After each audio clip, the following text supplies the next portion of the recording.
우리는 육체가 있는 사람들이에요. 육체가 있어서 참으로 연약하지요. 쉬어야 되고 잠도 자야 되고 이렇게 해야 되는 육체가 있어요. 그러나 하나님은 쉬지도 않으시고 졸지도 않으시고 주무시지도 않는 하나님이다라고 시편 121편 4절에 보니까 그랬어요. 하나님은 쉬지도 않으시고 졸지도 않으시고 곤비치도 않으신 분이다. 그분은 영원하신 분이고 영원히 변치 않으신 분이기 때문에 그렇습니다. 우리는 육체가 있어요. 그래서 흙으로 지음받은 육체가 있기 때문에 한계가 있습니다.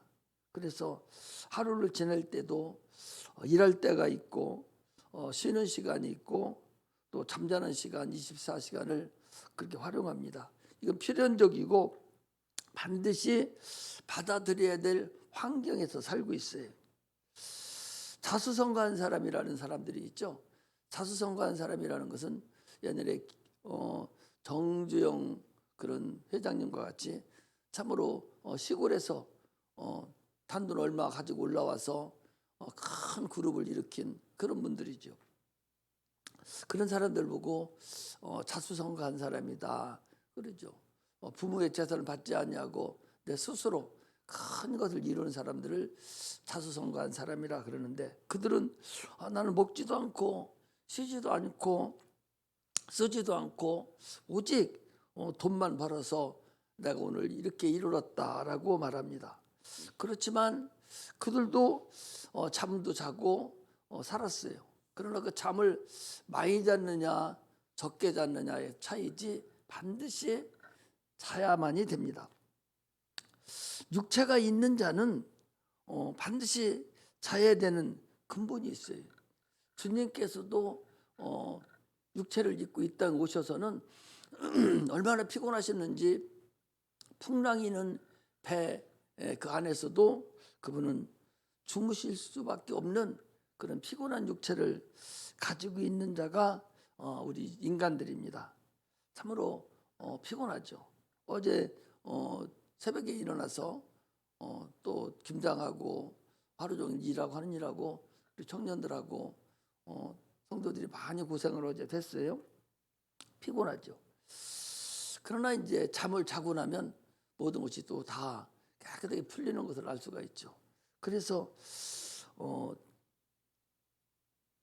우리는 잠을 잘 때에 모든 것이 다 잊어버리고 포기합니다.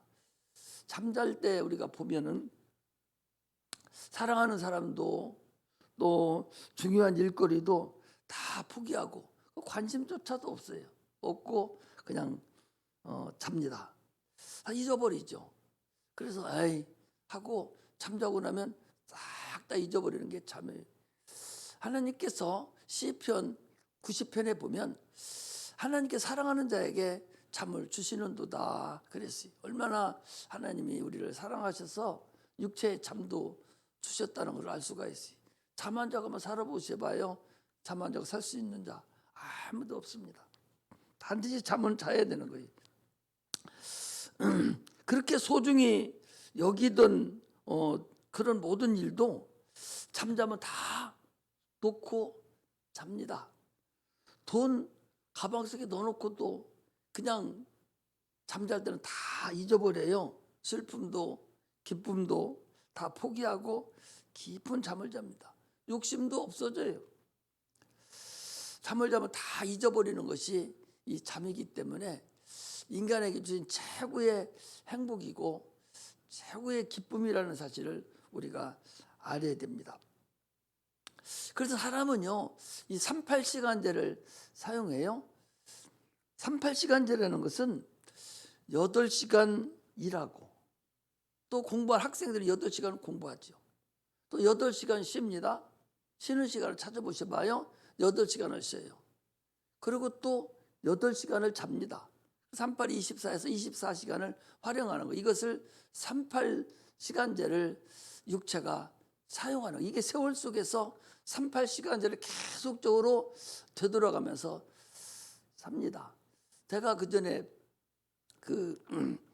교부생명에 영업장 있을 때는 그 교부생명의 그 회장이라는 분이 강단에 모여놓고 38시간제를 얘기를 해요.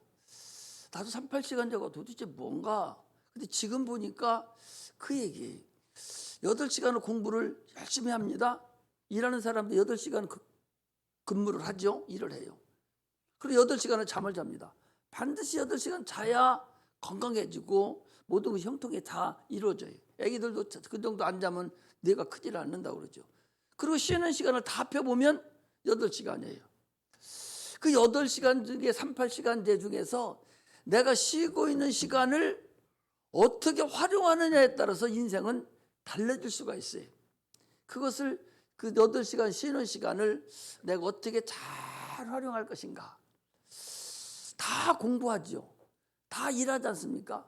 그런데 그 짜투리 시간이라고 보통 그래요. 8시간을 쉬는 시간을 어떻게 내가 잘 활용할 것인가가 중요하죠.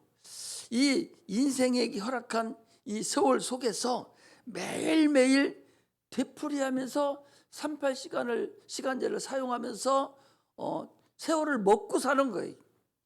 내가 지금 잠을 자도 나의 주어진 세월은 내가 먹어가요. 내가 좀 차곡차곡 가는 거죠. 모래시계라는 것이 있어요. 여러분 어디 가면 많이 나오는 거니? 목욕탕은 많이 나오죠. 그 안에 들어가서 앉아 있으면 모래시계 이렇게 딱 꺾어 놓으면은 쭉 내려가서 시간이 나 우리가 알 수가 있잖아요. 모래시계 같이 육체는 세월 속에서 사는 거예요. 시간이 가면 가다가 다 떨어진 것 같이 빈털터리만 남는 때가 나오듯이 사람은 반드시 38시간 속에서 세월을 먹고 삽니다. 그래서 이것이 되풀이되는 것이 계속 되풀이되다가 영혼과 육체가 분리되는 날이 있는데 그때가 인생이 끝나는 날이에요. 그래서 히브리서 9장 27절에 보면 사람에게 한 번 죽는 것은 정한 것이요 그 후에는 반드시 심판이 있으리니 주님이 그랬습니다. 육신은 호흡을 가지고 태어나는 자들은 언젠가는 그 세월 속에서 살다가 이제 마감하는 시간이 돌아와요.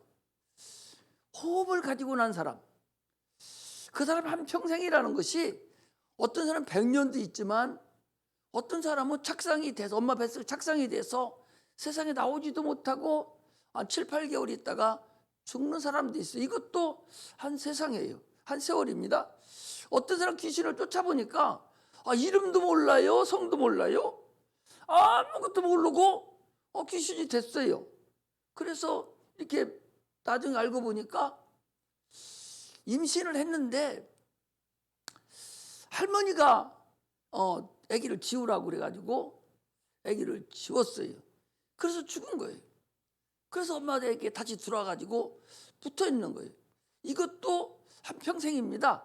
그 이름도 모르고 성도 모르고 아무것도 알려주지 않았으니까 너 몇 살에 죽었어? 몇 살도 몰라. 그런데 뱃속에서 죽은 거예요. 그것도 믿지 않을 때 엄마 뱃속에 있어서 가지고 귀신이 돼서 돌아왔더라고. 귀신 쫓아보니까 그걸 또 알 수가 있어요. 이것도 그 사람도 한평생입니다. 이렇게 모든 사람에게는 한평생이라는 것이 가지고 있어요. 그러나 언젠가는 육체가 마감할 날이 반드시 돌아온다는 사실을 아셔야 돼요. 자기가 수고한 모든 것, 모든 근심, 모든 재물 다 잊어버리고 죽어. 이것을 성경은 잠잔다 그랬어요. 내 손에는 모든 것이 다 사라져 가지만 그것을 잡을 길도 없이 그냥 언젠가는 미련 없이 누구든지 그 세월 속에 살다가 다 죽습니다. 내가 잘 아는 권사님 한 분이 계셔요. 그분 지금 돌아가셨는데 딸들은 다 아주 훌륭하게 다 돼서 잘 사는데 막내 아들 하나가 아주 귀신이 들려서 평생을 그거 놓고 사는 거예요. 어려서 곱추 증세가 나타났는데 이게 이제 어려서 업고 다니니까 막내니까 딸만 셋 낳고 마지막 아들 하나 낳았으니까 얼마나 귀합니까? 어려서부터 곱추 증세가 나타나는데 업고 다닐 때는 괜찮았는데 조금씩 커가면서 곱추 증세가 나타나는 게 애가 이제 세상을 알기 시작하잖아요. 부끄러움도 있고.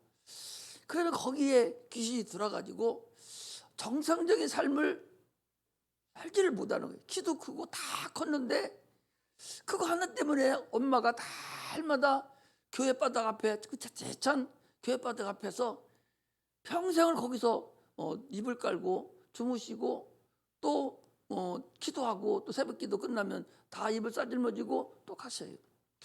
그렇게 하는 권사님도 얼마나 믿음도 좋고 그러는데 그분이 우리 교회 직후 개척교회 할 때 이제 있었는데 부산으로 아니 대구로 이사를 갔어요. 딸들이 이제 아들이 이제 자꾸 그러니까 56년생이니까 나하고 나이 차이도 별로 안 나잖아요. 그런데 대구로 이사를 갔는데 이제 교회 질 때 자기 집 팔아서 교회도 헌금도 하고 그래 전체를 다 헌금을 했어요. 그렇게 했는데 부산으로 이사 가셨는데 교회 다 져서 권사님 이제 다 졌으니까 오셔요. 이제 축하해 주시러 오셔야죠. 그랬더니 알았다고. 그럼 오신다고 했는데 당일날 무슨 일이 있어서 못 오셨어요. 그리고 얼마 안 있다가 이제 세상을 떠나셨는데 죽는 것도 못 봤죠. 그런데 그분이 그 아들 하나만 놓고 그렇게 평생을 살았어요. 그 어떻게 죽겠어요? 여러분 어떻게 죽겠어요? 그 애들 애기 하나 그거 나이는 많이 먹었는데 애기 같고 허허허만 하고 혼자 라면 8개 끓여서 혼자 다 먹고 엄마가 밭에서 일하면 호비 가지고 찍어주는데 쫓아다니고 하는 그런 아들인데 그 아들 얼마나 귀합니까? 그런데도 죽을 때가 되니까 다 놓더라는 거예요. 우리가 잠을 잘 때 다 세상 거 다 이런 거 놓고 자듯이 그 잠자는 상태, 그 죽는 상태가 여러분 그게 바로 그거라는 사실을 알아야 돼. 그 자폐증을 앓는 엄마들이 있어요. 자폐증 아들이 자폐증을 앓잖아요. 지능은 이제야 초등학교 1학년뿐이 안 되는데 머리는 크고 컸습니다. 근데 엄마가 그거 참으로 어떻게 그거 놓고 죽어요. 혼자 살 수 있는 여건이 아닌데. 그런데도 부모들이 보면 때가 되면 다 안심하고 죽는 것을 볼 수가 있어요. 성경은 분명히 말씀하시기를 우리는 성경에 대해서 이 죽음에 대해 성경은 분명히 얘기합니다. 전도서 3장 21절에 보니까 인생의 혼은 위로 올라가고 짐승의 혼은 땅에 떨어지는 줄을 너희가 어찌 알랴 했어요. 우리 혼은 영혼은 하늘로 올라가지만 육체는 땅에서 끝나버리고 맙니다. 하나님께서 나사로가 죽었을 때에 요한복음 11장 11절에 보니까 나사로가 잠들었도다. 이미 죽었는데 나사로가 잠들었다는 거예요. 야이로의 딸이 죽었습니다. 상해를 메고 나갑니다. 그런데 예수님께서는 마가복음 5장 39절에 보니까 이 아이가 죽은 것이 아니라 잔다 그랬어요. 그러므로 잠들었다 한다면 반드시 깨어날 날이 있는 거예요. 이런 걸 성경을 보고 우리는 알아야 돼요. 우리 인생이 잠을 자잖아요. 잠을 자면 반드시 깨어날 때가 있어요. 잠자는 사람은 반드시 깨어나죠. 깨어난다는 것이 잠자는 것을 육신이 죽은 것을 표현한다고 했으니까 죽은 사람은 반드시 깨어날 때가 있다는 거예요. 잠자는 것과 죽은 건 이퀄입니다. 같은 표현이에요. 그러면 잠잔다 하는 것은 죽었다 하는 걸 표현이고 죽었다 하는 건 잠자는 걸 표현해요. 그럼 잠자는 건 반드시 깨어날 때가 있어요. 영혼도 우리 육체도 죽었다면 반드시 깨어날 날이 있다. 그건 뭐야? 육체가 죽고 나서는 반드시 주님이 심판하시기 위해서 우리를 부르신다라는 사실을 우리가 아셔야 돼요. 그래서 잠들었다면 깨어납니다.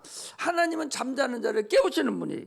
요한복음 11장 43절에도 보니까 내가 나사로를 깨우러 간다. 죽었다 잠잔다 해놓고서 잠자니까 내가 깨우러 간다는 거예요. 죽은 자를 깨우러 간다 그랬어요. 그래서 그 굴 앞에 가셔서 큰 소리로 나사로야 나오라 하니까 나사로가 주의 목소리를 듣고 나왔어요. 마가복음 5장 41절에도 보니까 소자야 내가 네게 말하노니 일어나라 깨우는 거예요. 그리고 그가 일어났어요. 이렇게 하나님은 잠자는 자를 깨우시는 분이에요. 그래서 요한복음 5장 29절에 보면 선한 일을 행한 자는 생명의 부활로 악한 일을 행한 자는 심판의 부활로 나오리라 그랬어요. 그러니까 예수 믿는 사람이나 믿지 않는 사람이나 반드시 깨어나는 날이 있다. 죽고 나면 깨어나는 날이 있다라는 사실을 우리 그리스도인들은 아는 자입니다. 그래서 예수를 믿는 자는 생명의 부활로 태어나서 깨어나서 하나님 나라에 들어가고, 악한 일을 행한 자, 예수 믿지 않는 자들은 그들도 깨어나는데 심판을 받아서 영원한 지옥으로 가려고 깨어난다 그 소리입니다. 아니 지옥 가는데 깨어나지 않고 지옥 가면 뭐가 답답할 게 뭐, 잠자고 있는데 아무것도 모르는데 뭐가 답답해요? 깨워가지고 의식이 있는 상태로 지옥 보내는 거예요.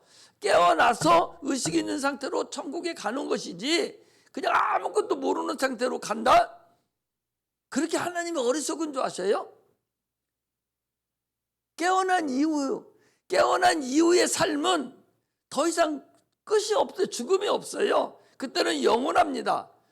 영원한데 예수 안 믿고 죽은 사람들은 어떻게 그걸 처리해요? 그건 고통만 있는 거예요. 고통만 있게 영원하게 고통만을 만들어 놓는 거예요. 깨어있는 상태에서, 의식이 있는 상태에서 그런 일을 받는다는 사실을 우리가 알아야 됩니다. 육체가 있는 삶은 지금 여러분들과 내가 사는 삶이잖아요. 이 삶은 내 힘으로 삽니다. 여러분들 내들 마음대로잖아요. 예수를 믿든 안 믿든 교회나 충성하든 말든 그걸 아무리 목사가 얘기하고 누가 얘기해도 듣지 않아요. 자기 마음이에요. 자기 의지가 있어서 자기 마음대로 행합니다.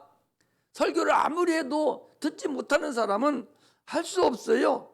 그러나 죽은 다음의 몫은 그건 하나님의 몫이에요. 부모가 죽었으면 그 죽은 몫은 하나님 거기 때문에 내가 이렇게 할 성질의 것이 못 돼요.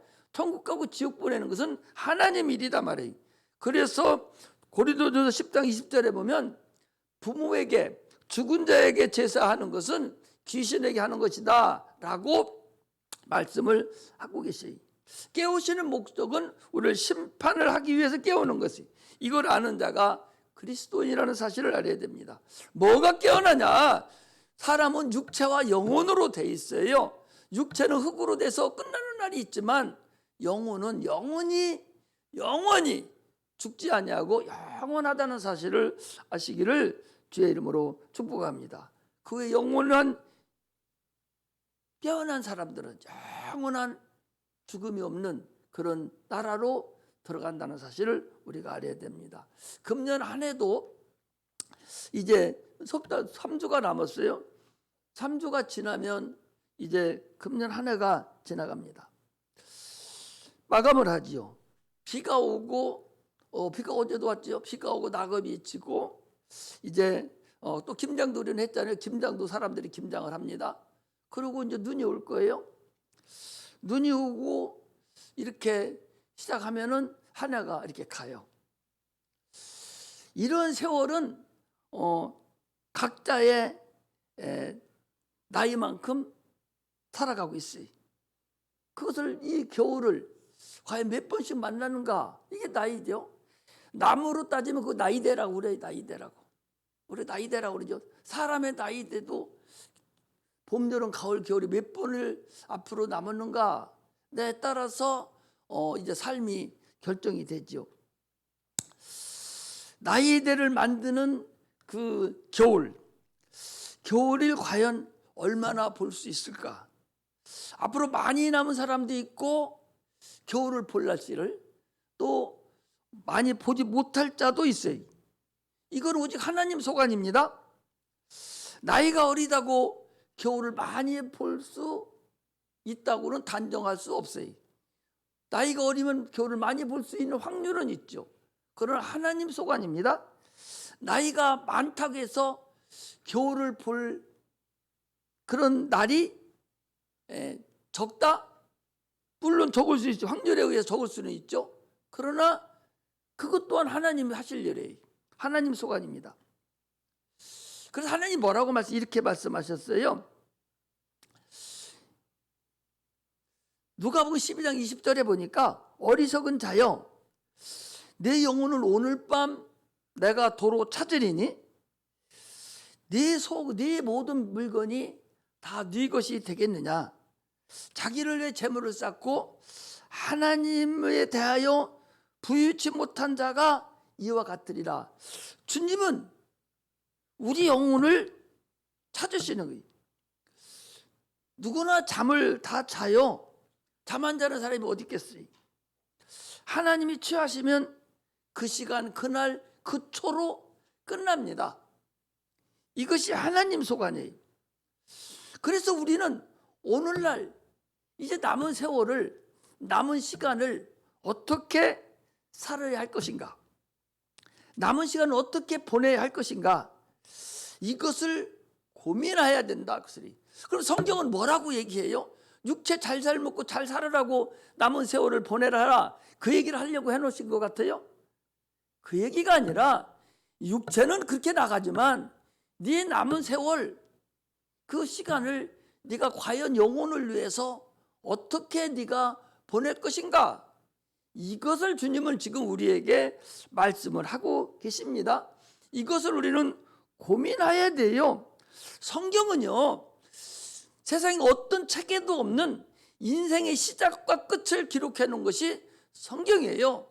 어떤 책에 인간이 어떻게 만들어졌다는 그런 책이 어디가 있어요? 인생의 사후가 어떻게 되겠다라고 써놓은 책이 어디가 있습니까? 성경만 오직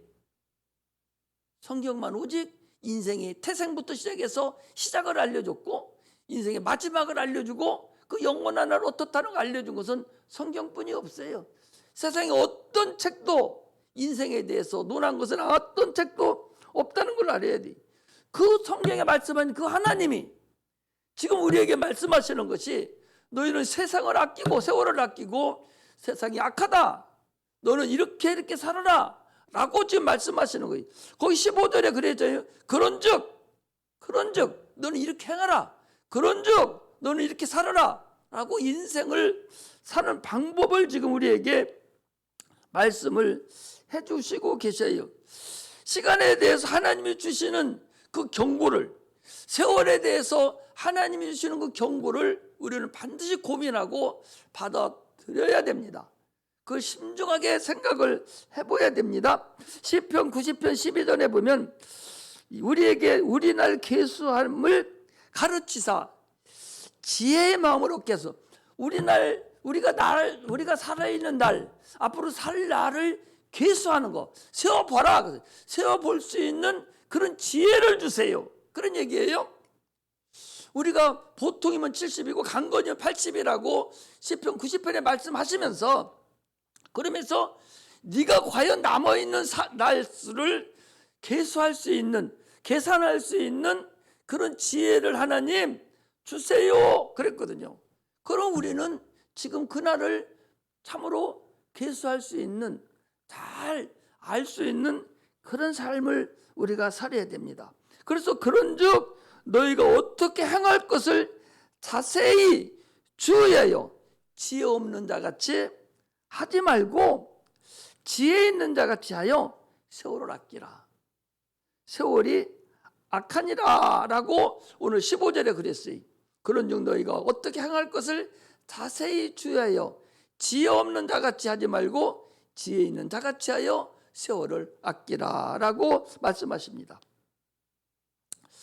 성경에 지혜 있다, 성경은 지혜 있는 자가 행할 것을 가르쳐 주시는 것이 성경입니다. 그래서 성경을 보는 자와 보지 않는 자는 여러분 세상 살아가는 하늘과 땅 차이가 나요. 그래서 성경을 읽으라고 자꾸 얘기하는 거예요.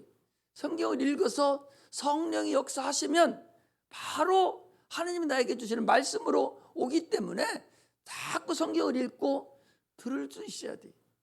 평생 동안 예수 믿는다고 그리고 하나님을 아버지로 기도하는 자가 성경 한 번도 안 읽고 하나님 앞에 간다는 것은 참으로 어리석기가 짝이 없어요.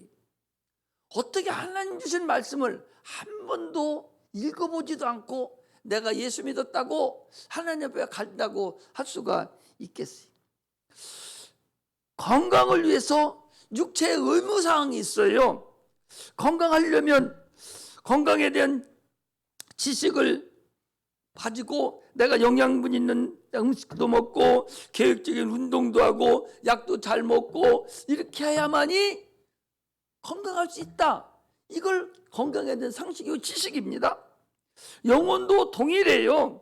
육체가 햇빛을 잘 받아야 되고 운동도 행해야 되고 좋은 것을 먹고 이렇게 건강하듯이 영혼도 건강해야 됩니다. 성령에 충만해야 돼요. 기도하고 권능도 받아야 됩니다. 성경을 통해서 영혼이 거룩해지고 하나님을 알아야 됩니다. 근데 하나님을 하는 자들이 성경을 모르고 어떻게 하나님을 알 수가 있어요? 참으로 어리석잖아요. 이게 우리가 세월을 아끼는 이 세월 동안에 그야말로 성경도 알고 하나님도 알아서 하나님이 말씀하시는 그 세월대로 세상을 허비하지 아니하고 살아가야 되는 것이 인생의 기본 도리라는 사실을 알아야 됩니다. 그렇지 않으면 히브리서 10장 31절에 보니까 살아계신 하나님 손에 빠져들어감이 무서울진저 그랬어요. 하나님을 알지 못하고 사는 자는 살아계신 하나님이 손에 빠져들어가면 내가 예수의 손에서 예수 안에서 그분의 사랑 안에서 내가 살아 있어야 그래야 그분의 은혜대로 그분의 피를 의지해서 내가 천국에 갈 수 있지. 하나님께서 직접 빠져 들어가는 자는 심판으로 바로 들어가는 거예요. 그게 얼마나 무섭다는 사실을 우리는 알아야 됩니다. 우리가 성경을 하나님 우리에게 주신 것이 액세서리로 준 게 아니에요. 성경은 거울이라고 그랬어요. 옛사람이 말한 바 하나님을 이스라엘 백을 원망하다가 그들이 참으로 멸망당했던 것 같이 너희는 하나님을 원망하지 말라. 저들은 가늠하다가 저들은 하루아침에 하루에 2만 3천 명씩이나 죽었는데 너희는 그렇게 가늠하지 말라 하면서 성경은 우리에게 거울로 주신 것인데 액세서리로 준 것이 아닌데 한 번도 읽어보지도 아니하고 주님을 만난다는 것은 참으로 어리석기가 짝이 없다는 사실을 아시고 하나님 앞에 가서 적어도 하나님을 잘 알고 가는 그런 은혜가 임하시기를 주의 이름으로 축복합니다. 인생은요, 세상은 머무는 시간이 결코 많지 않습니다. 세상의 모든 권세와 모든 영광은, 모든 명예는 아까도 얘기한 모래시계와 같다고 그랬어요. 엊그제 저 대구 시장 누구요? 그 대구 시장이 홍준표 시장도 그랬대. 명예는 세상의 명예는 모래시계와 같다고. 한 번 있다가 없어지면 끝이다. 계속 가지고 있는 게 모래시계와 같다는 거예요. 우리 인생은 모래시계와 같습니다. 각자에 주어진 한 평생이 있습니다. 태어날 때는 쌍둥이로 태어났다 할지라도 그에게 각자의 인생이 있고 삶이 있어요. 지난번에도 말씀드렸잖아요. 한 가족이 태어나서 한 입을 덮고 살 때는 같이 사는 인생이 같은 것 같지만 그러나 결혼하고 나면 다 각자가 인생이 다 다르다.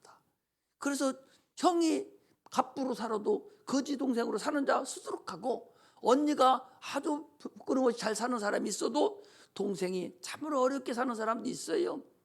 각자의 인생이라는 사실을 알아야 돼. 각자가 살아야 돼. 아버지가 목사라서 천국에 들어가도 아들은 지옥 가는 자가 있어요. 각자의 인생이라는 사실을 아시고 우리는 세상을 살아가야 됩니다. 하늘의 미랄이 땅에 떨어진 100배의 결실을 얻을 수가 있죠. 당연히 하나님 우리에게 지금 말씀을 증거하고 계세요. 하나님의 뜻을 알고 우리는 하나님 알아가야 돼요. 예수를 믿고 난 후에 과연 예수를 위해서 하나님을 위해서 내가 무슨 일을 얼마나 했는가? 한 영혼을 하나님의 인도했는가? 나를 뒤돌아보는 시간을 가지시기를 바랍니다. 이제 금년 한 해도 얼마 안 남았어요. 금년 한 해 과연 내가 무슨 일을 하겠는가? 지금까지 살아오면서 내가 얼마만큼 하나님을 위해서 살았는가?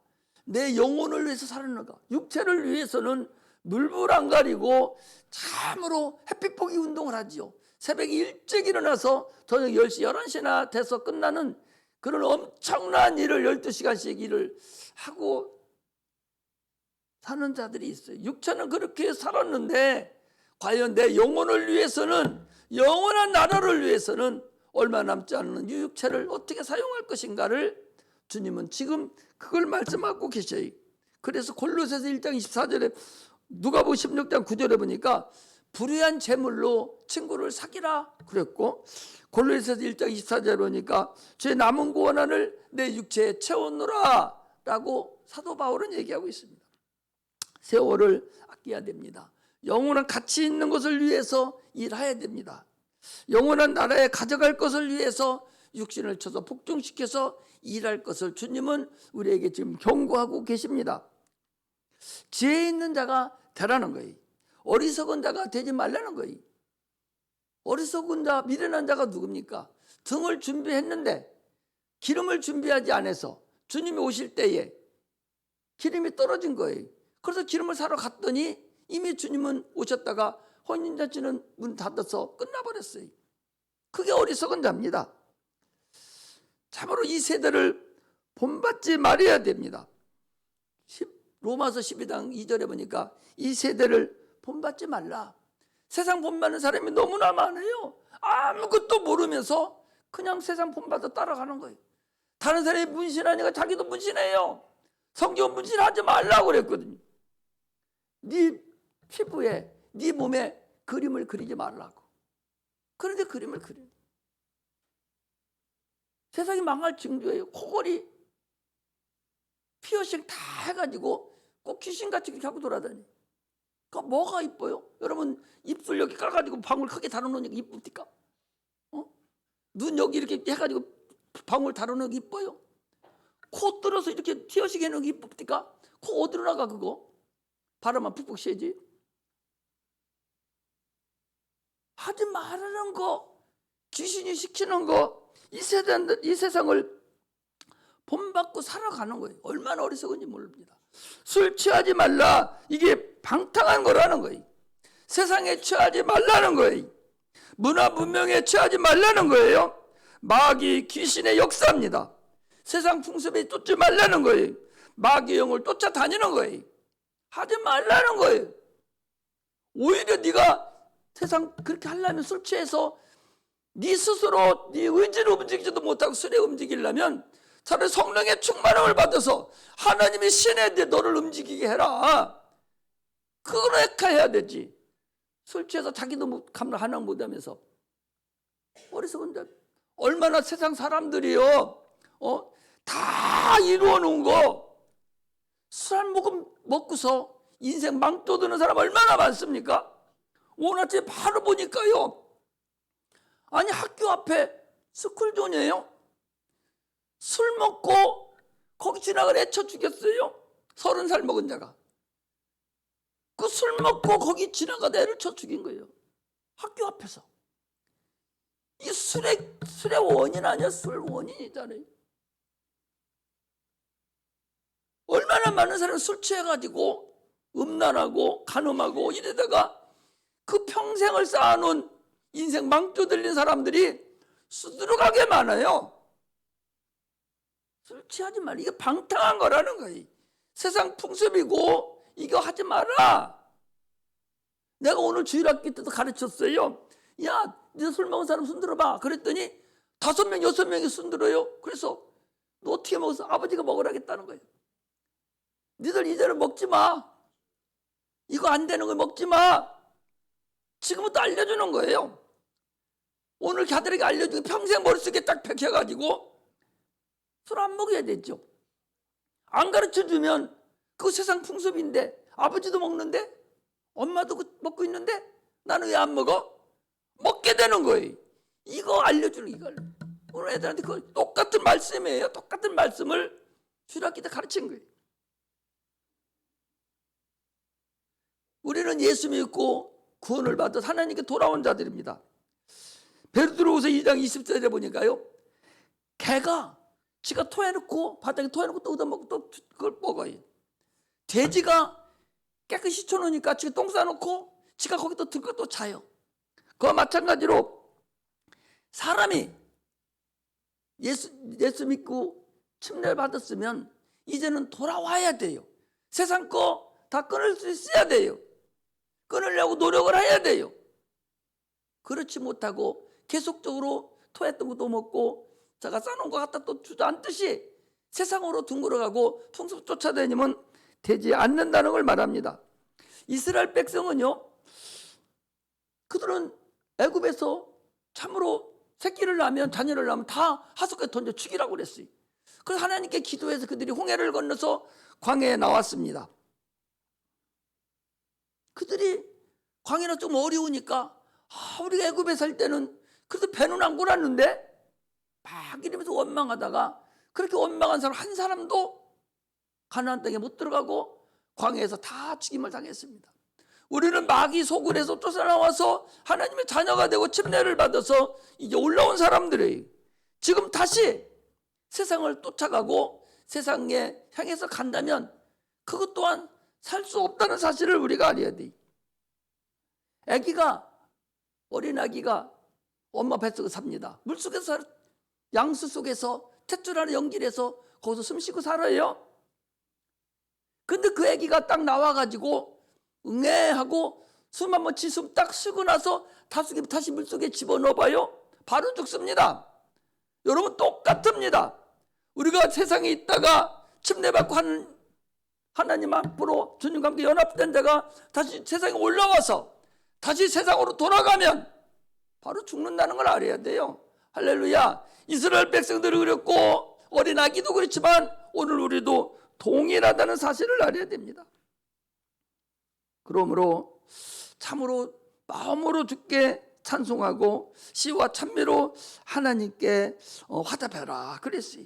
그래서 이사야서 43장 21절에 보니까 이 백성은 나를 위하여 지었나니 나의 찬송을 부르게 하려 함이라 그랬어요. 찬송을 하나님께 드림으로 인해서 하나님께 영광 돌리는 그런 은혜가 임하기를 바랍니다. 그래서 범사에 항상 하나님께 감사해야 돼. 데살로니가전서 5장 18절에 보니까 범사에 감사하라. 이는 그리스도 예수 안에서 너희를 향하신 하나님의 뜻이니라 그랬습니다.